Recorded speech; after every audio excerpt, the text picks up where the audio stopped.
பொம்பளை இங்கிலீஷ் படிச்சாலும் இன்ப தமிழ்நாட்டிலே இப்படித்தான் இருக்க வேணும் பொம்பளை. உங்க சொற்படியே நடந்துக்கிறேன் சொல்லுங்க. நான் எப்படி எப்படி இருக்கணுமோ அப்படி அப்படி மாத்துங்க. சொற்படியே நடந்துக்கிறேன் சொல்லுங்க. இப்படித்தான் இருக்க வேணும் பொம்பளை.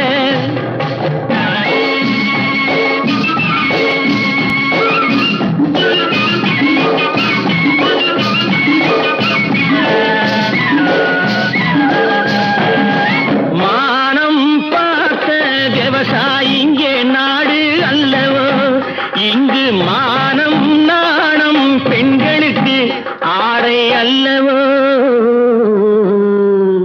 அதுக்கு இப்படித்தான் இருக்க வேணும் பொம்பளை.